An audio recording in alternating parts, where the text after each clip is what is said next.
Hello! Alors aujourd'hui on va voir un sujet particulier, c'est l'abandon. Moi c'est quelque chose que j'ai en hantise. J'ai jamais abandonné un trail de 50 km. Bon là je vais en faire un de 80, on verra bien. Mais c'est quelque chose que j'ai en horreur. Alors pour cela, je dis pas que ça m'arrivera jamais. Quand on voit des gens qui ont fait plusieurs ultra trails et qui arrivent encore à abandonner, je me dis que forcément peut-être qu'un jour ça m'arrivera. Mais je mets toutes les chances de mon côté pour ne pas que ça m'arrive un jour, parce que voilà, j'ai vraiment pas envie. Donc voilà, donc je vais vous donner quelques techniques, donc 9 techniques que j'utilise lors de mes trails pour ne pas abandonner.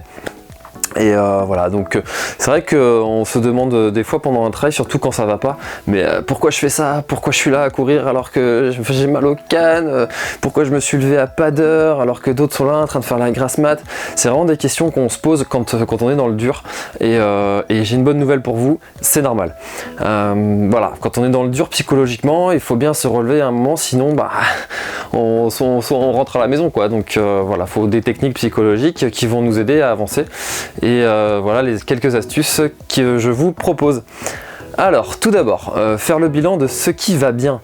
Vous avez peut-être mal aux jambes, mais vous n'avez pas mal au ventre, vous n'avez pas mal aux chevilles, au dos, que sais-je encore. Partez des pieds à la tête et pensez à chaque partie de votre corps et demandez-vous, est-ce que cette partie de mon corps va bien? Déjà, ça vous occupera au bout d'un bon moment. Parce que si vous faites vraiment toutes les parties, ça vous occupera longtemps. Et ensuite, votre cerveau, du coup, il admettra qu'il y a plus de choses qui vont bien que de choses qui vont mal. Donc, ça va être une bonne solution pour progresser encore et essayer d'oublier un peu cette douleur que vous avez quelque part. Ce sont souvent les jambes qui souffrent en premier. Alors, deuxième technique, pensez à d'autres qui aimeraient être à notre place. Discours un peu culpabilisant quand on s'en sent dans le mal, mais qui marche quand même très bien. Alors, on n'est pas obligé de faire dans le dramatique, genre le mec, il est né sans jambes, il ne pourra jamais courir de sa vie, voilà. Non, on peut juste penser à un copain qui a préparé ce trail-là le même que vous, ou un autre, un jour, et qui se blesse la veille ou la semaine avant, et qui ne peut pas être là. Donc du coup, pour cette personne, on va se sentir presque redevable d'être là, même si on la connaît pas. Troisième technique, la vengeance. Alors dans votre vie, vous avez peut-être une personne qui vous a traité d'incapable, de raté, ou d'autres saloperies, et qui n'aurait pas misé un centime sur le fait que vous réussirez une épreuve comme celle que vous êtes en train de parcourir. Donc peu importe la distance, ça peut marcher avec toutes les distances. Pensez à cette personne-là et vous dire qu'elle a tort, et ça vous donnera la hargne d'aller jusqu'au bout de l'épreuve et de ne rien lâcher. Comme si vous voulez lui prouver que vous avez tort, et vous n'aurez qu'une envie, c'est vraiment d'aller au bout en pensant à elle. Quatrième technique, prenez un porte-bonheur. Alors moi j'ai un petit objet avec moi qui m'accompagne toujours, c'est une petite balle jaune que j'avais pendant l'accouchement, pendant la naissance de mon fils, et j'avais donné ça à ma femme pour que elle ne me défonce pas la main, et du coup j'ai tout le temps cette petite balle avec moi. Voilà, c'est un petit porte-bonheur, et quand je suis un peu dans le mal, des fois je la prends, et puis en plus ça sert, voilà, c'est léger, ça me va bien. Donc si vous voulez, prenez un petit objet comme ça, une photo, un objet symbolique, ou alors un aliment qui vous redonne le moral, je sais pas moi, des M&M's ou ce que vous voulez, qui peut vous redonner le moral comme ça, un petit objet, quelque chose comme une petite photo, voilà. Ensuite, ayez une phrase motivante. Alors elle sera propre à chacun et souvent très personnelle. Et vous pouvez, si vous voulez vous en rappeler, vous l'écrire sur le bras, la main, sur votre dossard. Moi je sais que j'aime bien les phrases du type la douleur est temporaire, l'abandon est définitif, ou alors sache qu'à un moment t'auras pas plus mal que ce que tu as mal en ce moment. Voilà, donc chacun a sa phrase qu'il aime bien, et voilà, moi je vous ai partagé les miennes. N'hésitez pas à mettre les vôtres dans les commentaires d'ailleurs, c'est toujours intéressant. Autre technique, souriez. Voilà, donc il y a de nombreuses études qui ont démontré les effets bénéfiques du sourire. En souriant, vous allez développer automatiquement des hormones qui sont des neurotransmetteurs et qui envoient à votre corps des signaux qui l'aident à se détendre, à se calmer, à prendre du recul par rapport à ce qui se passe au niveau de vos pensées. Et bon, clairement, si vous faites ça, tâchez de faire seul, parce que si vous souriez comme ça, comme un con dans la nature, les gens vont peut-être trouver un peu ça bizarre, mais vous êtes souvent seul pendant un trail, donc il y aura de multiples occasions de le faire. J'en suis sûr.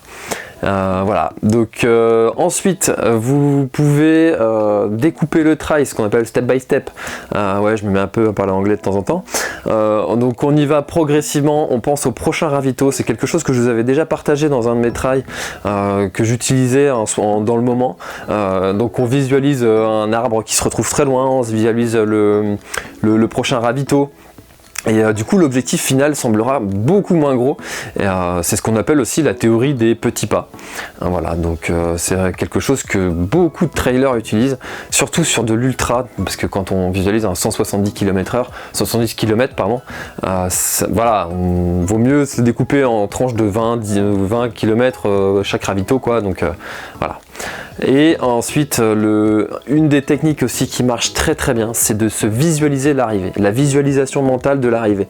C'est donc quelque chose qui marche vraiment très très bien. Dans toutes les programmations de coaching mental, c'est un des éléments qui revient souvent. Donc si vous avez déjà participé à une course, vous savez le bien fou que ça fait de passer cette ligne d'arrivée et d'entendre le petit bip bip qui signe la fin du trail. Voilà, donc ça c'est vraiment quand vous êtes dans le dur, des techniques qui vont vous permettre de passer les coups durs et d'arriver jusqu'au bout. Enfin, dernière technique, se mettre un objectif plus gros. Alors c'est une technique que j'ai lue dans le livre de mon canapé à la course la plus dure au monde. Je vous mets le lien en description. Donc si par exemple tu dois faire un trail de 10 km, inscris-toi à un trail de 20 km, genre 2 mois après. Et du coup le trail de 10 km te semblera ridicule parce que tu t'inscris à un trail qui est deux fois plus long. Bon, cette technique a quand même ses limites parce que au bout d'un moment, si tu es inscrit à Hauteur des Géants qui fait 330 km, tu vas pas t'inscrire à un trail de 600. Enfin, peut-être, mais voilà. Donc ça a quand même ses limites. Et du coup le problème aussi de cette technique, c'est qu'on peut se retrouver rapidement à finir le marathon des sables 18 mois après avoir commencé la course à pied. Mais finalement, est-ce vraiment un problème? Je vous pose la question. Donc voilà, c'est une technique qui peut être intéressante à utiliser si ça vous dit. Alors en conclusion, moi je vous dirais que notre corps est vraiment une merveilleuse machine. On dénombre dans les récits de trail un nombre incroyable de gens qui se disaient être dans le mal le plus complet possible et qui 2 heures après repartaient pas frais, mais qui repartaient comme si ça allait vraiment mieux quoi. Donc il saura toujours rebondir même quand on est au plus bas. Il suffit de le guider en fait en connaissant ces quelques techniques. Donc je récapitule. 1. Regardez ce qui va bien. 2. Pensez aux gens qui aimeraient être à votre place. 3. La vengeance. 4. Prenez votre porte-bonheur. 5. Une phrase motivante. 6. Souriez. 7. Step by step. 8. Visualiser l'arrivée.